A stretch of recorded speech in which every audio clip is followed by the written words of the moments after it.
Continuamos entonces con los ejemplos de repaso del tema 2, empuje hidrostático. Tenemos el ejemplo 2, la compuerta circular de 1.8 metros de diámetro entre los puntos A y B puede girar alrededor de un eje horizontal en C. Aquí tenemos el punto A, aquí tenemos el punto B y nos dice que gira con eje en C. Y además aquí en A, fíjense que tenemos un tope. O sea que cuando la compuerta, o si la compuerta quisiera girar en este sentido, no se podría porque choca con el tope, solamente puede girar en sentido horario. Y nos dice que el eje C está situado 10 centímetros por debajo de sus centroides y la compuerta es circular y su diámetro es de 1.8 metros, donde está localizado el centroide, a la mitad. ¿Sí? Entonces, a 10 centímetros por debajo de esa mitad va a estar localizado el eje C. Y me preguntan hasta qué altura H puede ascender el agua sin que gire la compuerta. Y además nos dicen que despreciemos el peso propio de la compuerta y la fricción del perno del eje. Bien, entonces aquí lo que tenemos es una compuerta circular. Aquí lo desdoblé para que observemos sus características geométricas. El diámetro es de 1.8 metros.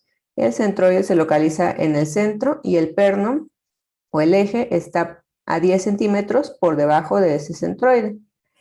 ¿Sí? Se nos está pidiendo esta altura H, ¿qué tanto puede subir el agua antes de que gire la compuerta? Vamos a analizar. Si nosotros dibujáramos la distribución de la presión, tendríamos una distribución lineal de la presión.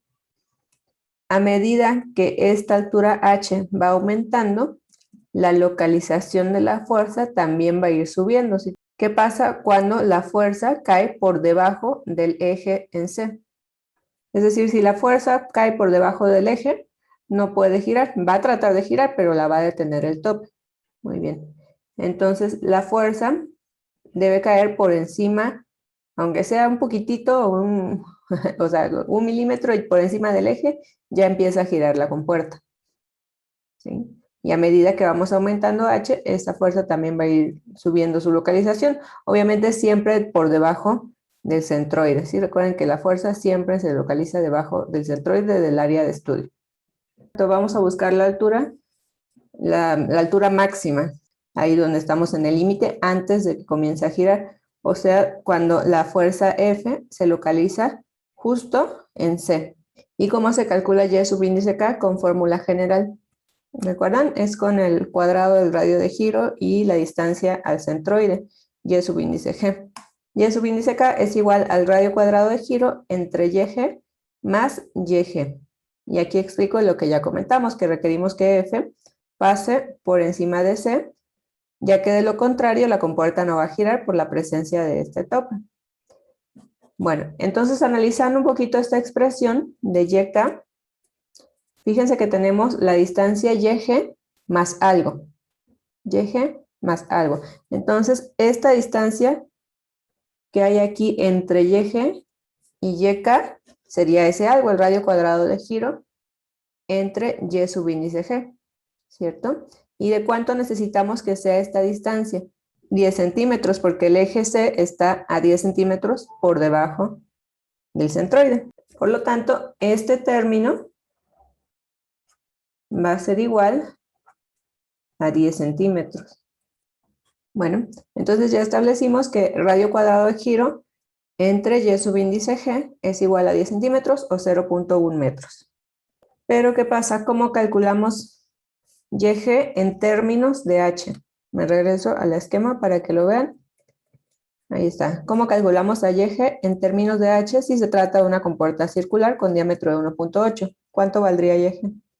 YG es igual a H más la distancia al centroide de la circunferencia, es decir, al diámetro entre 2. Eso sería igual a H más 0.9 metros.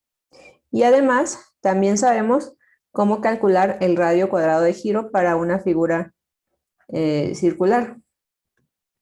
De las tablitas, pueden buscarlo en las tablas, van a ver que para las figuras circulares, el radio cuadrado de giro es el diámetro al cuadrado entre 16. ¿Sí? En nuestro caso sería 1.8 al cuadrado entre 16. ¿Sí? Entonces ya tenemos cómo obtener YG en términos, bueno, YG, en términos de H, y ya tenemos el radio cuadrado de giro. Vamos a sustituir ahí.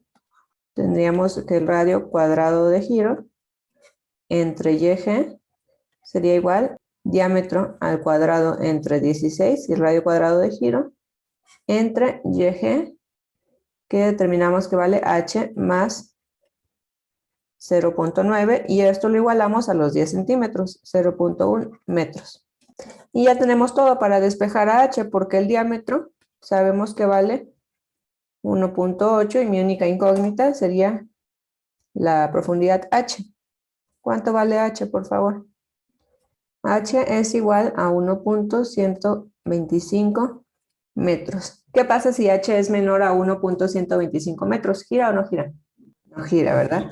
Ajá, porque la resultante va a caer por debajo del perno, y con poquito que sea mayor que 1.125, con 1.126 en teoría ya gira, ¿verdad? Me regreso al esquemita. Esto obviamente es teórico y es bastante idealizado. ¿Qué tendríamos que tomar en cuenta además si estuviéramos con un experimento, ¿no? Por ejemplo, o con un diseño real? Aquí me dijeron que despreciara peso propio de la compuerta y la fricción con el perno del eje, ¿sí? Entonces, a lo mejor, ya tomando en cuenta todas las fuerzas que se van a poner al giro, H sería un poquito mayor a lo que acabamos de calcular, pero en principio ya tenemos una buena referencia para saber a partir de qué altura ya estamos en riesgo de que gire esa compuerta. Bueno, último ejemplo de repaso. Tenemos una compuerta localizada entre los puntos marcados como A y B, y me dan su longitud, L, esta longitud marcada en verde, el ancho de la compuerta de 2.4 metros, aquí el ancho obviamente no lo vemos, es un corte, y el espesor de la compuerta, este sí lo vemos, este espesor es de 2.45 centímetros. Nos dicen que el material de la compuerta es acero con densidad relativa de 7.85. Si la densidad relativa es 7.85, ¿cuál es la densidad de esa compuerta? 7.850 unidades, kilogramos por metro cúbico. Bueno, y se encuentra articulada en el punto B. Aquí con B va a poder hacer su giro, ¿sí? Alrededor de B. Cuenta también con un tope en A que va a impedir su giro en este sentido. En el sentido horario no va a poder girar, únicamente en sentido antihorario. Y la pesa tiene un peso de 40.497 newton. Aquí está la pesa, fíjense que está ligada a la compuerta a partir de un cable, y aquí está articulada con una polea. Me piden también calcular la altura H, para la cual la compuerta empieza a girar. ¿Sí? ¿Qué va a suceder aquí? Vamos a analizarlo un poquito. Bueno, de entrada pudiéramos desdoblar la compuerta para ver sus características geométricas. Aquí sí ya veo el ancho B de la compuerta, pero además vemos que hay una parte de la compuerta que está por encima del nivel del agua, es decir, una parte seca y una parte mojada. Vamos a tener que calcular el empuje hidrostático, obviamente únicamente con la parte mojada de la compuerta. Entonces, por eso aquí estoy marcando ambas secciones, ¿sí? Y si consideramos únicamente la parte mojada, aquí sombreada en azul, tendríamos su respectivo centroide, que no coincide con el centroide total de la compuerta, sino que es únicamente para la sección mojada, la mitad de esta parte en azul. Y su punto de donde se concentra la fuerza, el centro de presión, es K. ¿Okay? Entonces, a partir de este nivel de superficie libre, medimos una distancia Y subíndice G, que si la proyectamos en la vertical, tendríamos a Z subíndice G. ¿Okay? Aquí tenemos un caso de empuje sobre superficie inclinada. Y también podemos medir la distancia Y subíndice K siguiendo la orientación de la compuerta y proyectarla en la vertical para tener Z subíndice K. Entonces, tenemos aquí una fuerza debido a la presión hidrostática que va a estar intentando que esta compuerta se abra o gire. Ajá. ¿Qué va a impedir que gire esta compuerta? Pues aquí tienen una pesa que está contrarrestando esta fuerza de aquí y va a tratar de mantener la compuerta cerrada. Va a haber una altura h a partir de la cual esta fuerza va a ser lo suficientemente grande para que la compuerta se abra. Eso es lo que tenemos que analizar aquí en este ejercicio. Entonces, ¿qué podríamos hacer? Para que la compuerta no gire, ¿cómo debe ser la suma de momentos con respecto al punto B? Igual a 0, ¿no? Para que esté en equilibrio y no gire. Exactamente, eso es lo que vamos a hacer al final. Y ahorita lo primero es ir calculando todo lo que sí se pueda calcular hasta llegar a ese punto que podamos hacer ya la suma de momentos. Necesitamos todas las fuerzas de entrada, ¿no? Y como mencionaba su compañera aquí, lo primero que podemos hacer, pues es obtener el peso propio de la compuerta, esa fuerza W que va a ser vertical y hacia abajo. Va. Entonces calculamos primero peso de la compuerta. Obviamente aquí necesitamos el peso de la compuerta completa, no únicamente de la parte mojada. Tenemos como dato la densidad, bueno, la densidad a partir de la densidad relativa. Y recordemos que es la densidad relativa por 1000, es decir, 7.850 kilogramos por metro cúbico. Y el peso lo podemos calcular como el volumen del acero de la compuerta completa por su densidad por la gravedad.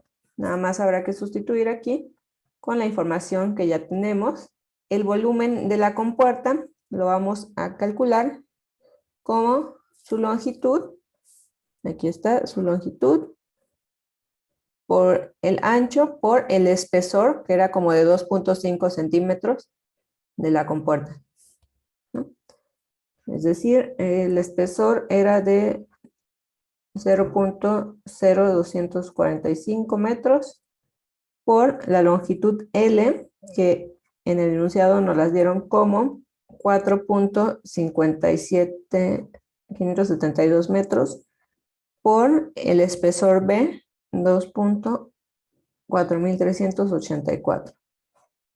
Eso multiplicado por la densidad, 7.850 kilogramos por metro cúbico, por la gravedad, 9.81 metros por segundo al cuadrado. ¿Okay? Si hacemos estas operaciones, ese sería nuestro peso de la compuerta y su orientación. Recuerden que el peso siempre es vertical y hacia abajo. Y va a estar localizado en el centroide de la compuerta completa. Ahora vamos con el empuje hidrostático. Aquí sí necesitamos enfocarnos únicamente en la parte mojada de la compuerta. Vamos a observar este esquemita que les puse aquí.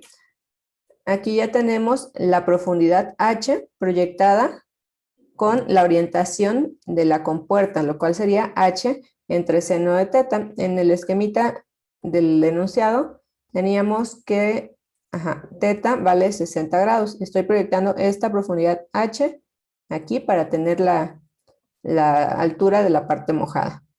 Entonces, como no conocemos a H, vamos a dejar todo en términos de H.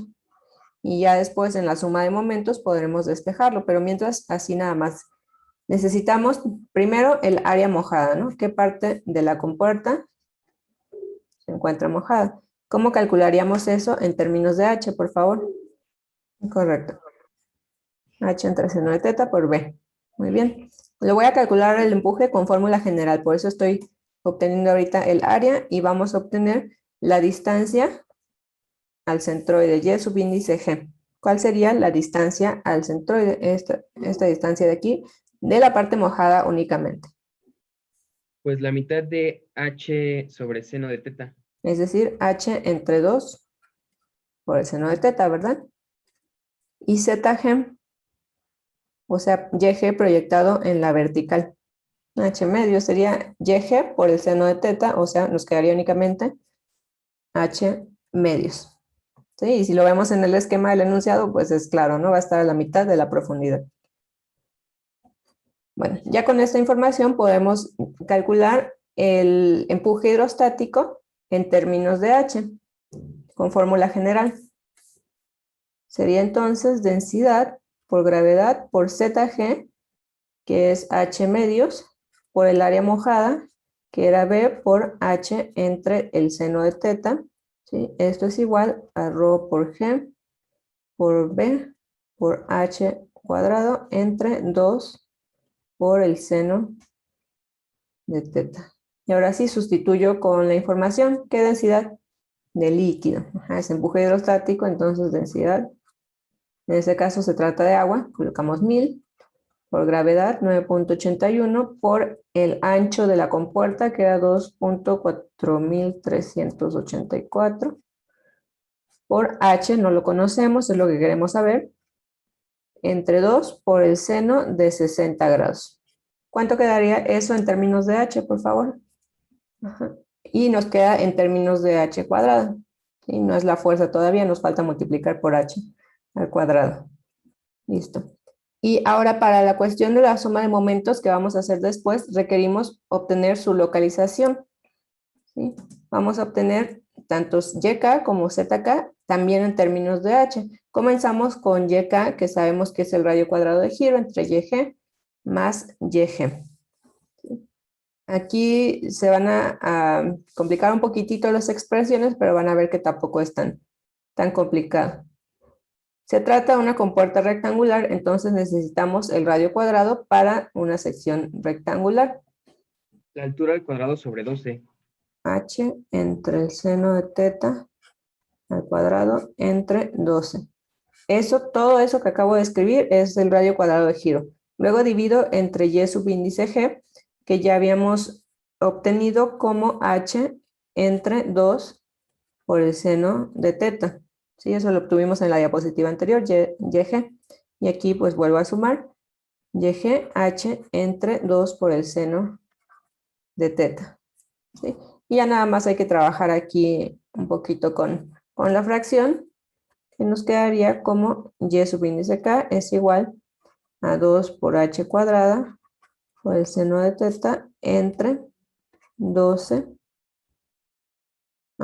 12 por h por el seno cuadrado de teta más h entre 2 por el seno de teta. Sigo trabajando la expresión y nos queda como h entre 6 por el seno de teta más h entre 2 por el seno de teta, y ya vamos a sustituir. Bueno, podemos factorizar la h, ¿no? Factorizamos h y nos queda 1 entre 6 por el seno de teta más 1 entre 2 por el seno de teta. Listo. Sustituyan por favor aquí con teta igual a 60 grados y me indican cuánto vale y subíndice k en términos de h. Muy bien. YK igual a 0.7698 por h, también en términos de h. Y para ZK, nada más hay que proyectar este en la vertical, es decir, YK por el seno del ángulo teta.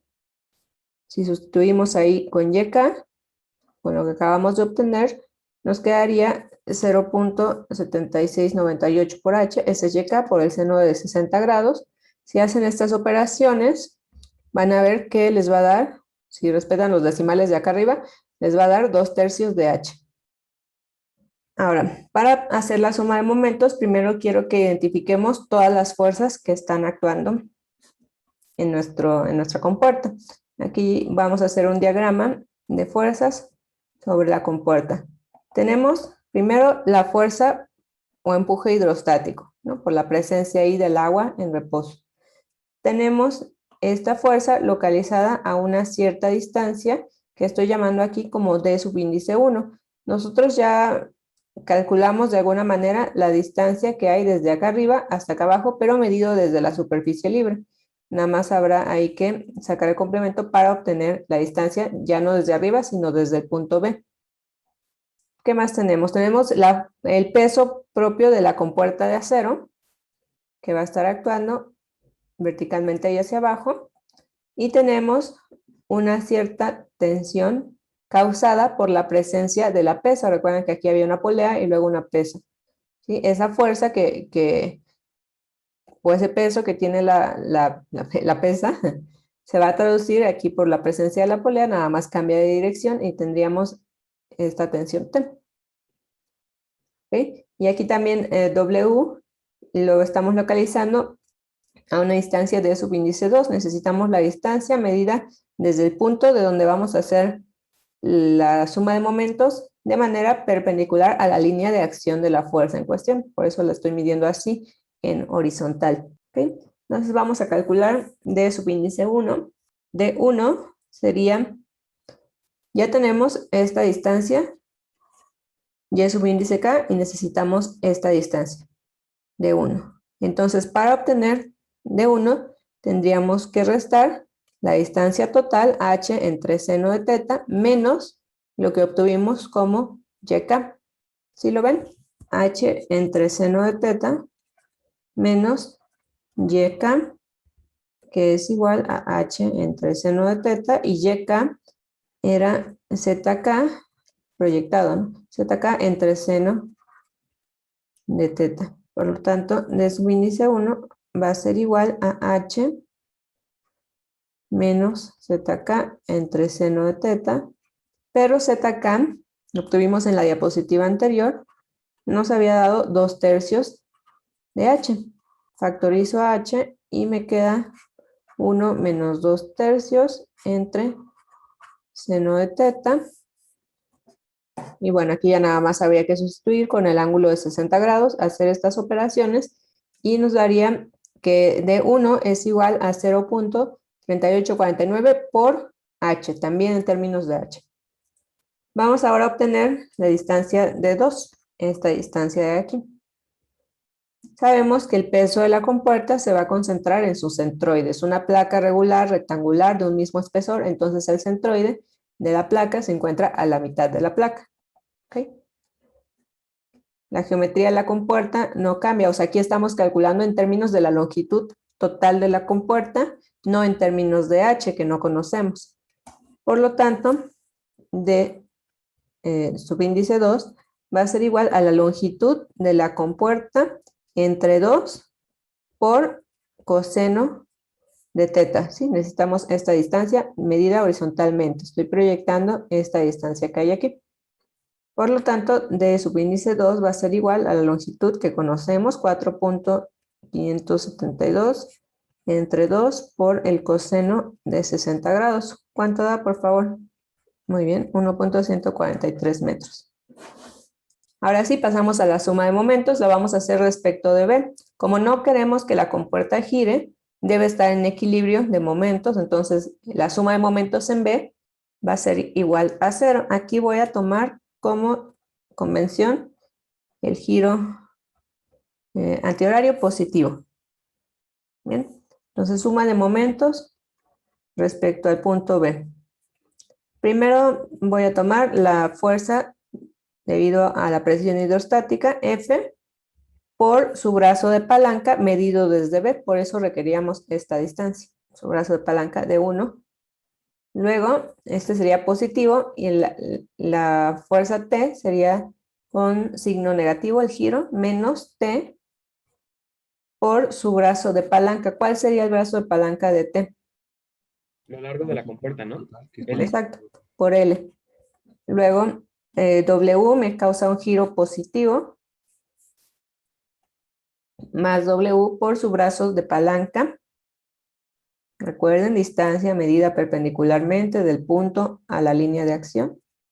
Y esto lo igualamos con 0, ¿no? Porque no queremos que gire. Listo. Ahora voy a sustituir con la información que ya obtuvimos. La fuerza en términos de H era de 13.810.6249 por H al cuadrado. De subíndice 1 lo obtuvimos como 0.3849 por H. Luego menos, ¿cuánto vale T? El peso de la pesa. Ah, bueno, sí, bueno, que está referido en newtons, perdón, sí. Exacto. Sí, ese nos lo dieron en el enunciado, nos decían que la pesa tenía un peso de 44.497.375 newton, eso por su brazo de palanca, que es la longitud total de la compuerta, 4.572, luego más el peso de la compuerta se lo calculamos como 21.033.712 newton, por su brazo de palanca, que lo obtuvimos también como 1.148 metros, igual a 0. Y ya aquí nada más habría que despejar a H, es nuestra única incógnita aquí. ¿sí? Despejamos a H y tenemos que H, ya les voy a dar directamente aquí la solución, H es igual a 3.23 metros. Si H es mayor a 3.23 metros, la compuerta va a abrir, va a girar en este sentido. Y bueno, con eso terminaríamos nuestro tema 2, hidrostática.